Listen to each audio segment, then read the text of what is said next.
Hello there, sociologists. We're really getting stuck into the social movements now. This is lesson number 4. Some learning goals for you all. So the good news today is that there's not going to be any note taking. It's just all activities and video watching. Fun! Okay, so you're going to see how group thinking can lead to social change. For that one, you're going to go to a site and read about an activity that can be done to generate good ideas for social change. But you're just going to read through it.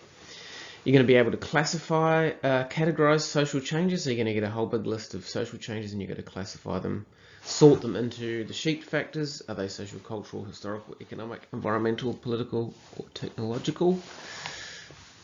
And you're going to be able to evaluate. A very important skill. Okay, first up, a little activity that I like to call reading. Go here, bit.ly/action exercise, and on that site it details an activity that could be done to generate interesting ideas for social change. I'm not going to ask you to actually do the activity, but I want you to slowly read through it and just have a think about it. Should be pretty straightforward. Okay, it's the categorizing activity. So you're going to make a table in your exercise book. This is going to use up at least a whole page. Here's the table. So you're going to need more lines than that. But the 3 columns are example of change, which sheep factor, resulting social change. So it'll make more sense once I show you. So just roll that up. Okay. Now, in your first column, example of change, you're going to write down all of these examples of change. I would probably leave a couple of blank lines under each one so you've got room to write stuff. So here they are. Write these all in that left-hand column, example of change. New business creation, doubling of GDP. Remember, GDP stands for gross domestic product. It's a rough estimate of the size of a country's economy. Increased regulation of the internet, so banning privacy sites and stuff like that, banning pirate sites, stuff like that. The loss of the car manufacturing industry. In Australia, we used to manufacture cars here, but as of a couple of years ago, we don't. The fact that the developing world has mostly caught up with the developed world. There used to be a big gap between rich and poor countries, and that gap is getting smaller. I don't know if mostly caught up is true, but anyway. The fact that everyone can contribute to news via social media. So, I mean, look at recently, Karen from Bunnings just randomly filmed herself going into a shop without a mask on, and then and uploaded those videos. Next minute, she's getting interviewed on breakfast TV. Who knows? Another example of change, we no longer decide national identity by looking at race, ethnicity, religion, or culture. Yeah, so you don't have to be a white man to be a typical Australian. Yeah, Australia's national identity now is much more diverse. We would like to think. So there are all the examples of changes, and leave a couple of lines under each one in your table. I'm going to go back to the table and kind of explain in a bit more detail what you need to do. Oh, sorry, one more. People have more individual freedoms. That's definitely true. So there's another change. There's another one. The coronavirus has changed everything, and you probably find you can put that in a few different categories. Okay, going back to your table. So on the left-hand column, you've got a list of all of those changes that I gave you in the dot points on the last slide. For each change, you have to say, which sheep factor does it fit under? So the increase in GDP, is it a social cultural factor? Is it historical? Is it economic? Is it environmental, political, technological? You have to write which factor it is, and then I want you to write the resulting social change. So the increase in GDP in Australia, what is the resulting social change from that? There's more money in the economy, people have higher incomes, but what does that mean? That means more people have more money, in their households. They're able to be more materially comfortable. They're able to spend more money on international travel. They're able to afford better healthcare, better education. Yep, that's the kind of answer you're going to give for each one of those dot points. Rad. Right, another activity, and this one is a question. In your opinion, what social changes need to happen in Australia? This is one of those lucky and rare moments when I'm actually asking for your opinion. So I want you to write down what social changes you think need to happen in Australia. I want you to list at least 3. And then I want you to pick one of those 3 and suggest how a social movement could bring about this. Yeah. So the link between social movements and social change in this topic is that social movements aim to produce social change. So what 3 changes do you think should happen in Australia? Totally your opinion. Put them down and then pick one of them and give me a detailed explanation about how a social movement could bring about that change. Fun. Finally, one more activity, and this is straight from the study guide, evaluating the influence of social movements on social change, and that's kind of what we've been doing already. So remember, evaluation means to present a judgment of an issue by stressing both strengths and weaknesses. I want you to pick one example from the table that you wrote earlier, and you're going to do an evaluation of it. So what are the strengths of that social change? What are the weaknesses of it?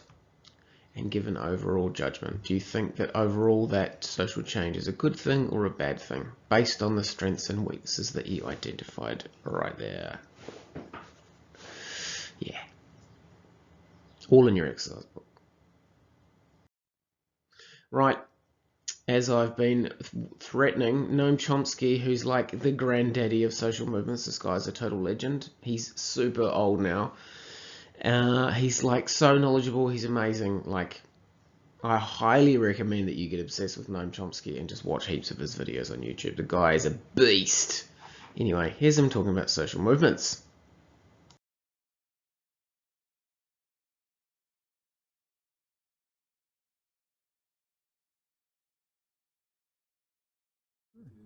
Lots of ways to do it. In fact, 99% and 1% wasn't in the media a year ago. Now it's a routine discussion. People are thinking about things in a different way than they did before, just in the very few months of the Occupy movement.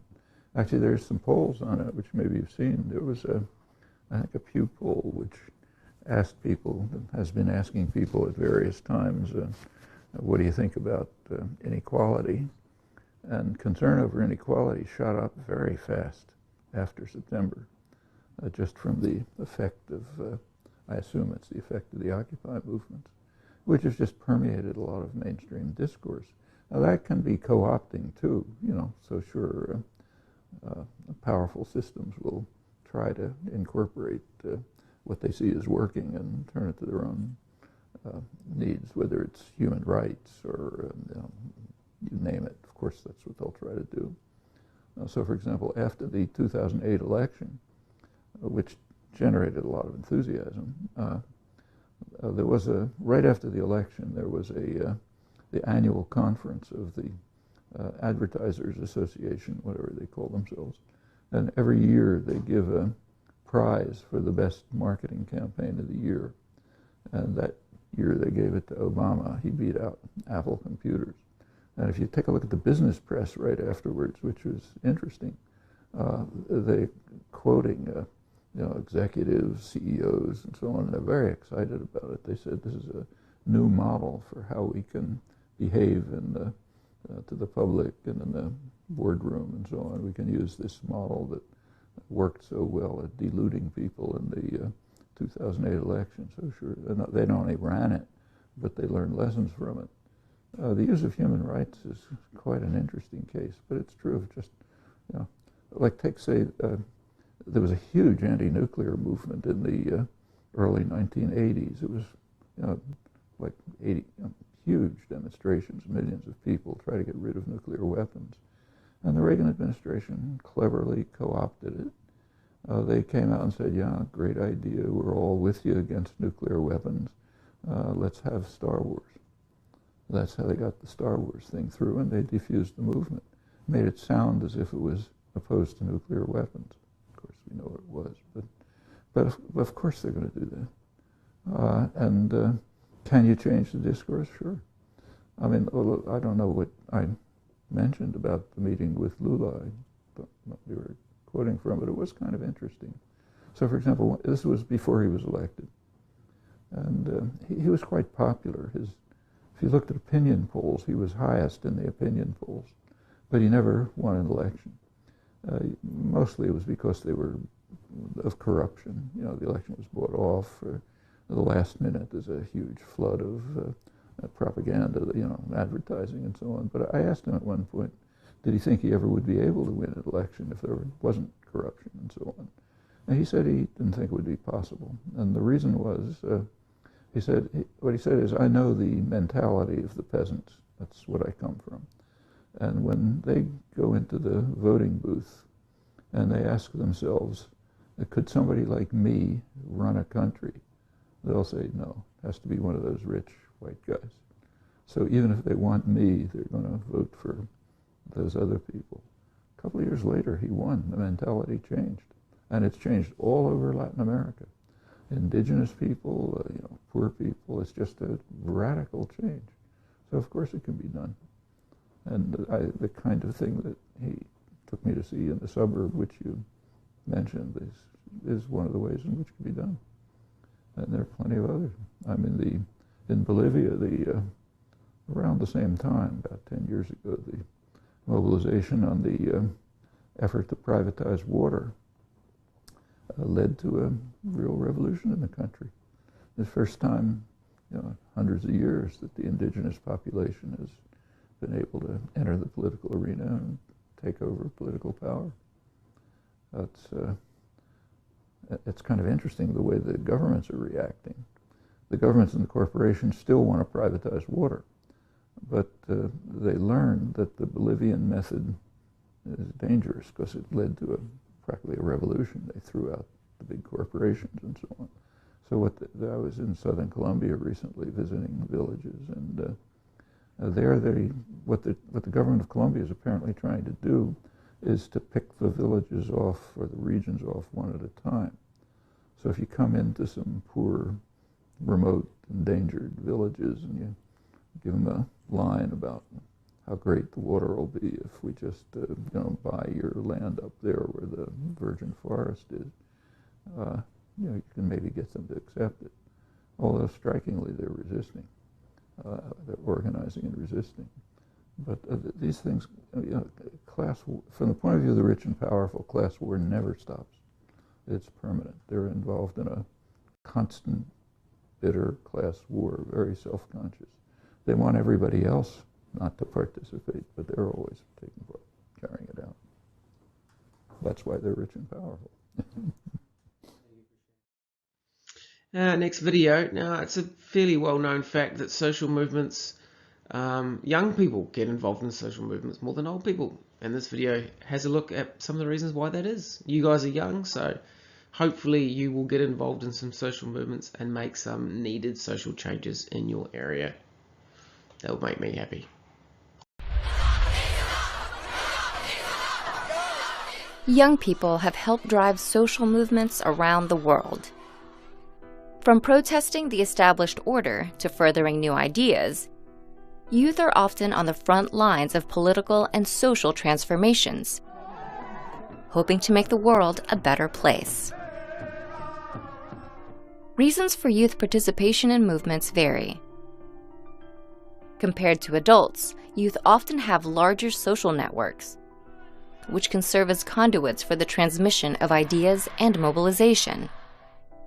Young people are also more inclined to be innovative in their use of media. They may adopt the latest technologies to help spread their message and mission. Also, youth may have more time and bandwidth than older generations, giving them a greater chance to take risks and fight the status quo. Altogether, reasons such as these make youth participation in social movements an incredibly powerful element.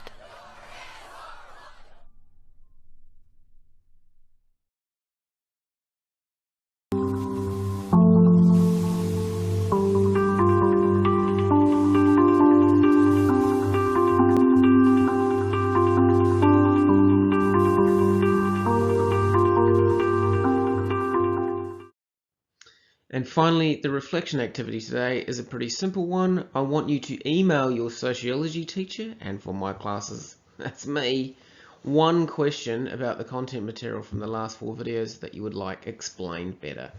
And we'll try and do a wee session reteaching some of that stuff. That's pretty easy. It is the homework time. As always, read the relevant pages from the textbook. There's the practice quiz.